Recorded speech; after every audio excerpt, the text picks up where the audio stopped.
ኢራን ለአሜሪካ ማስጠንቀቂያን አስተላለፈች።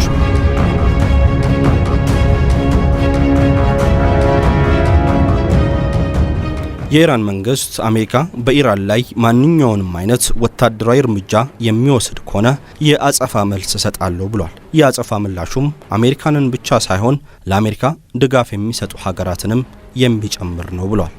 በሌላ በኩል እስራኤል የኢራንን የኒኩሌር ተቋማት ልትመታ መሆኑ ተሰምቷል። ከዚህ ቀደም የኢራንን ኒኩሌር እንዳትመታ በአሜሪካ የተከለከለችው እስራኤል ያለ አሜሪካ ድጋፍ ጥቃት ልትፈጽም መሆኑን፣ ለዚህም ዝግጅት እያደረገች መሆኑ ተረጋግጧል። አሜሪካ ፈጽሞ በራዳር እይታ ውስጥ መግባት አይችሉም የምትላቸው F-22 እና F-35 ተዋጊ ጄቶችን መለየት የሚችል አዲስ የራዳር ሲስተምን እንደፈጠረች ቻይና ይፋ አድርጋለች። እንግሊዝ ከእስራኤል ጋር ያላትን የነፃ ንግድ ትስስር ማቋረጧ ተሰምቷል። እንግሊዝ እዚህ ውሳኔ ላይ ደረሰችው የእስራኤል የጋዛ ዘመቻን በመቃወም ነው ተብሏል። ሰላም ጤና ይስጥልን የተከበራችሁ የሰሞንኛ ቤተሰቦች እንደምን አላችሁ? የዛሬው ወታደራዊ መረጃችን እንደሚከተለው ተሰናድቷል። እስከ ፍጻሜው አብራችሁን ቆዩ። እርምጃው እንደጦፈ ነው። 24 ሰዓት ቀንና ማታ ግንባታ ላይ እንገኛለን። የወደፊቷን አዲስ አበባ በውቢቷ ለቡ መብራት መገንባት ላይ ተጠምደናል። እነሆ 1-2 እያለን ዛሬ ላይ የመጨረሻውን የለቡ መብራት ብሎክ ለሽያጭ አውጥተናል። እርሶስ በዚህ ውብና ቅንጡ በሆኑ አፓርትመንቶቻችን ላይ ለኢንቨስትመንት ቢሉ ለመኖሪያ ምቹ በሆነው ሳይታችን ላይ በካሬ ከ78 ሺህ ብር ጀምሮ 8% ቅድመ ክፍያ፣ 60% የባንክ ብድር አማራጭና እስከ 30% የሚደርስ ልዩ ቅናሽ ይዘን መተናል። ታዲያ የዚህ ውድ ለተጠቃሚ ለመሆን ፈጠን ብለው ከስር ባሉ ስልክ ቁጥሮች ይደውሉልን። እናመሰግናለን። ዲኤምሲ ሪል ስቴት። ኢራን አሜሪካንን አስጠነቀቀች፣ ከጦርነት ተቆጠቢ። የኢራን መንግስት አንድ ባለስልጣን አሜሪካ በኒኩሌር ግንባታ ጋር ተያይዞም በኢራን ላይ ወታደራዊ እርምጃን የምትወስድ ከሆነ የሚሰጣትን ምላሽ መቋቋም አትችልም ብለዋል። የኢራኑ መሪ አሊ ኮሜኒ አማካሪ የሆኑት ሞሐመድ ጃቫድ ኢራን የኒኩሌር ግንባታዋን በተመለከተም አሜሪካ ምንም አይነት አስተያየት መስጠት አይገባትም፣ የኢራንን የኒኩሌር ግንባታም መቆጣጠር አትችልም ሲሉ ነው የተሰሙት። ባለስልጣኑ በመላው ዓለም የሚገኙ የአሜሪካ ጦር መንደሮች ለኢራን ሚሳኤሎችና ሮኬቶች የተመቻቹ ናቸው በማለት አሜሪካ በኢራን ላይ ጦርነት ካወጀች ኢራን ከበድ ያለ እርምጃን እንደምትወስድም ማስጠንቀቂያን ሰጥቷል። ሞሐመድ ጃቪድ ቀጥሎ ኢራን ለአሜሪካ ጥቃት ምላሽን የምትሰጠው ዋሽንግተንና የአሜሪካንን ዋና ዋና ከተሞች በመምታት ብቻ ሳይሆን ለአሜሪካ ወታደራዊ ጥቃት መሬት የሰጡትን የጥቃት መነሻ የሆኑ ጎረቤት ሀገራትን በመምታት ጭምር መሆኑን ይፋ አድርጓል። ዛሬ ላይ ዩራኒየም አታበልጽጉ የምትለው አሜሪካ ነገ ላይ ደግሞ ፊዚክስና ሂሳብ አትማሩ፣ ሙዚቃና ዳንስን ብቻ ተማሩ ልትለን ትችላለች ሲሉም ባለስልጣኑ በአሜሪካ ላይ ተሳልቀዋል። በሌላ በኩል የኢራን ውጭ ጉዳይ ሚኒስትር እንግሊዝ፣ ጀርመንና ፈረንሳይን ማዕቀብን ከመጣል ጋር ተያይዞ ማስጠንቀቂያን ለሀገራቱ ሰጥቷል። እነዚህ ሀገራት ኢራን ከአሜሪካ ጋር እያደረገችው ካለችው ድርድር ጋር ተያይዞ አሜሪካን በመደገፍ ኢራን ላይ ማዕቀብ ከጣሉ ማዕቀቡ ኢራንን ብቻ ሳይሆን ማዕቀብ የጣሉትንም ሀገራት ጭምር እንደሚጎዳ ነው የውጭ ጉዳይ ሚኒስትሩ ይፋ ያደረገው።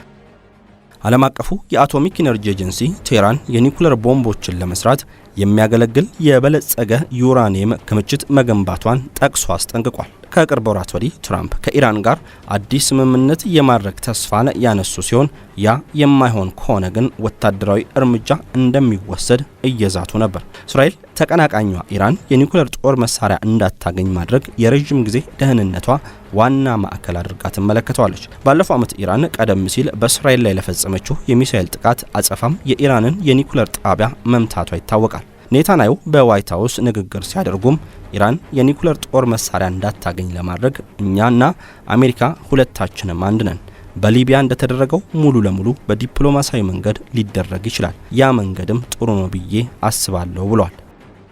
እንደ አውሮፓ አቆጣጠር በ2015 የወቅቱ ፕሬዝዳንት ባራክ ኦባማ ከኢራን ጋር የኒኩሌር እንቅስቃሴዋን እንድትገድብ የሚያደርግ እንዲሁም ዓለም አቀፍ ተቆጣጣሪዎች ወደ ሀገሪቱ ገብተው የኒኩሌር ማብላያዎቹ ከሲቪል ዓላማ ውጪ ለጦር መሳሪያ ማምረቻነት አለመዋላቸውን እንዲከታተሉ ስምምነት ተፈራርሞ ነበር። ሆኖም እንደ አውሮፓውያን አቆጣጠር በ2016 ትራምፕ ሀገራቸው ከስምምነቱ መውጣቷን አስታውቋል። በቀጣዮቹ ዓመታትም ኢራን የገባችውን ስምምነት መጣሷ ተገልጿል። እስራኤል የኢራንን ኒኩሌር ልትመታ ነው። የአሜሪካው የቴሌቪዥን ጣቢያ CNN የአሜሪካንን ባለስልጣኖች አነጋግሬ አገኘሁት ባለው መረጃም እስራኤል የኢራንን የኒውክሌር መሰረተ ልማቶች የመምታት ፍላጎትና እቅዷ እየሰፋ መምጣቱን አረጋግጧል። የእስራኤል ባለስልጣናት ከጉዳዩ ጋር ተያይዞ ምንም አይነት አስተያየት ባይሰጡም በቅርቡ የተጠለፉ የሬዲዮ መልእክቶች ግን የኢራንን ኒውክሌር ልታጠቃ በከፍተኛ ሁኔታ እቅድ እያወጣች እንደምትገኝ የተሰማበት ነው። በተጨማሪም እስራኤል ከሰሞኑ የአየር ጥቃት መሳሪያዎችን እያንቀሳቀሰች ሲሆን የሀገሪቱ አየር ኃይልም በኢራን ላይ ለሚፈጸመው ድብደባ በርካታ ልምምዶችን እያደረገ ነው። ኢራንና አሜሪካ በኢራን የኒውክሌር ግንባታ ዙሪያ የሚያደርጉት ድርድር የኢራንን የኒውክሌር አቅም ሙሉ ለሙሉ የማያጠፋ ከሆነ እስራኤል በኢራን ላይ ወታደራዊ እርምጃ መውሰዷ አይቀሬ ይሆናል ነው የተባለው። ሁለቱ ሀገራት በያዝነው ዓመት በተለያዩ 2 ወራት ውስጥ ጥቃትን የተመላለሱ ሲሆን እስራኤል ኢራንን በአውሮፕላን ስትደበድብ፣ ኢራን ደግሞ እስራኤል ላይ የባላስቲክ ሚሳኤል ናዳን አዝንባለች።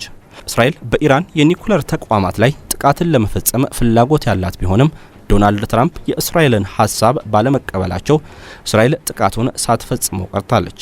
አሁን ላይ ታዲያ እስራኤል የአሜሪካንን ድጋፍ የማይፈልግ ጥቃት በኢራን ላይ ለማድረስ ነው አሁን ዝግጅት እያደረገች ያለችው። ቴህራን አሁን ላይ ባላት የዩራኒየም አቅም በጥቂት ወራት ውስጥ የኒውክሌር ጦር መሳሪያ ማምረት የምትችል ሲሆን ይህ ከመከሰቱ አስቀድሞም እስራኤል የኢራንን ግስጋሴ በኃይል ለማስቆም ያሰበች ሲሆን አሜሪካ ግን ከኃይል የሚሻለው ዲፕሎማሲ ነው ብላ በተደጋጋሚ ከኢራን ጋር በኒውክሌር ጉዳይ ዙሪያ ድርድሮችን እያደረገች ትገኛለች። እንግሊዝ ከእስራኤል ጋር ያላትን የንግድ ትስስር አቋረጠች። እስራኤል በጋዛ ሰርጥ እየፈጸመችው ያለውን ጥቃት በጠቅላይ ሚኒስትር ኬር ስታርመር በኩል ቀድማ ያወገዘችው እንግሊዝ አሁን ላይ ደግሞ ከእስራኤል ጋር ያላትን የነጻ ገበያ ንግግር ለጊዜው ማቋረጧን ይፋ አድርጋለች።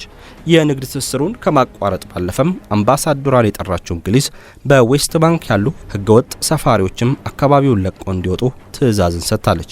እስራኤል ለ10 ሳምንታት ያክል ወደ ጋዛ ሰርጥ የሚገባን እርዳታ በማቋረጥ በዚህ ሳምንት ደግሞ የጌዲዮን ሰረገሎች የተሰኘን ወታደራዊ ዘመቻ በመጀመር የጋዛ ሰርጥን ሙሉ ለሙሉ ለመቆጣጠር ወስናለች። የእንግሊዙ ውጭ ጉዳይ ሚኒስትር ዴቪድ ላሚ እስራኤል አሁን የጀመረችው ዘመቻ ታጋቾችን ለመመለስ ትክክለኛው መንገድ አይደለም ያሉ ሲሆን እስራኤል በፍጥነት ወደ ጋዛ ሰርጥ የእርዳታ እህል ማስገባት መጀመር እንዳለባትም አሳስቧል። የውጭ ጉዳይ ሚኒስትሩ በተጨማሪም እስራኤል በጋዛ ሰርጥ እያደረገችው ያለው ዘመቻ በእስራኤልና እንግሊዝ መካከል ያለውን ግንኙነት የሚጎዳ ብቻ ሳይሆን ዓለም አቀፍ ሕግጋቶችንም ጭምር የጣሰ ነው ብለዋል። የእስራኤል ተግባር ከእንግሊዝ ሕዝብ አስተሳሰብ ጋር አብሮ የማይሄድ በመሆኑም እንግሊዝ ከእስራኤል ጋር ያላትን የነጻ ንግድ ትስስር ንግግር ለጊዜው ታቋርጣለች ብለዋል። በትላንትናው ዕለት የእስራኤልን ተግባር በመቃወም እንግሊዝ፣ ፈረንሳይና ካናዳ የጋራ መግለጫን ማውጣታቸው የሚታወስ ሲሆን ሶስቱ ሀገራት በእስራኤል ላይ እርምጃን እንደሚወስዱ ዝተው ነበር። ከእስራኤል መንግስት ዋነኛ ደጋፊዎች አንዷ የሆነችው እንግሊዝ አሁን ላይ በእስራኤል ላይ እርምጃዎችን መውሰድ መጀመሯ በእስራኤል በኩል እስካሁን ድረስ ምላሽ አልተሰጠውም። በ2024 በተደረገ ጥናት የእንግሊዝ አየር ኃይል በጋዛ ሰርጥ አካባቢ ወታደራዊ ስለላን ለእስራኤል ሲፈጽም መታየቱ የቅርብ ጊዜ ትዝታ ነው። ቻይና የአሜሪካንን ጄቶች የሚመታ መሳሪያ አወጣች። የቻይና ጦር JY-27V የተሰኘና የአሜሪካኖቹን F-22 ራፕተርና F-35 ላይትኒንግ የጦር ጄቶችን ለይቶ መምታት የሚችል የራዳር ሲስተምን ይፋ አድርጓል። የቻይና አዲስ የራዳር ሲስተም ታዲያ እጅግ ስውር ናቸው የሚባሉ ተዋጊ ጄቶችን ጭምር በመለየት ጥቃትን መፈጸም እንዲቻል ተደርጎ የተሰራ ነው። የቻይና የአሁኑ ቴክኖሎጂ አገሪቱ አዳዲስ የጦር መሳሪያዎችን በማምረት የዓለም አቀፍ ወታደራዊ የበላይነትን ከአሜሪካ እጅ እየተረከበች እንደምትገኝም ያሳየ ሆኗል። የራዳር ሲስተሙ በተገጠመለት የኤሌክትሮኒክ መሳሪያ በደቂቃዎች ውስጥ ወደ ተግባር መግባት የሚችል ፈጣን የራዳር ሲስተም ነው ተብሏል። አሜሪካ ቢሊዮን ዶላሮችን በማውጣት እንደ F-22 እና F-35 ያሉ በቀላሉ በራዳር እይታ ውስጥ የማይገቡ ተዋጊ ጄቶችን ብታመርትም አሁን ቻይና ያስተዋወቀችው ቴክኖሎጂ ሁለት ተዋጊ ጄቶች በራዳር እይታ ውስጥ እንዲገቡ የሚያደርግ ነው። የቻይናው አዲስ የራዳር ሲስተም ወደ ቻይና ድንበር ጥሰው የሚገቡ የሌሎች ሀገራትን ተዋጊ ጄቶች ከመቆጣጠር ባለፈም በታይዋንና በደቡብ ቻይና ባህር የሚበሩ የተቀናቃኝ ሀገራትን ተዋጊ ጄቶች ለመቆጣጠር ያግዛል። የአሁኑ የቻይና ቴክኖሎጂ ከዚህ ቀደም በተሰሩት የራዳር ሲስተሞች በተሻለም ከአየር መከላከያ ዘዴዎች ጋር በፍጥነት በመገናኘት ጥቃትን የማስጀመር ብቃቱም ከፍተኛ ነው ተብሏል። ከአሜሪካ ጋር ያላትን የወታደራዊ ቴክኖሎጂ ርቀት ለማጥበብ ያለመችው ቻይና በ2025 ለውትድርና የምትመድበውን በጀት በ7 በመቶ መጨመሯ የሚታወቅ ነው። እርምጃው እንደጦፈ ነው። 24 ሰዓት ቀንና ማታ ግንባታ ላይ እንገኛለን። የወደፊቷን አዲስ አበባ በውቢቷ ለቡ መብራት መገንባት ላይ ተጠምደናል።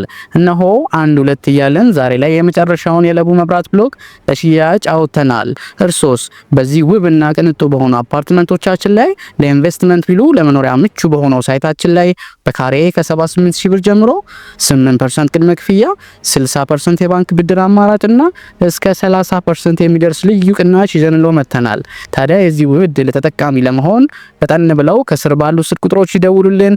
እናመሰግናለን። ዲኤምሲ ሪል ስቴት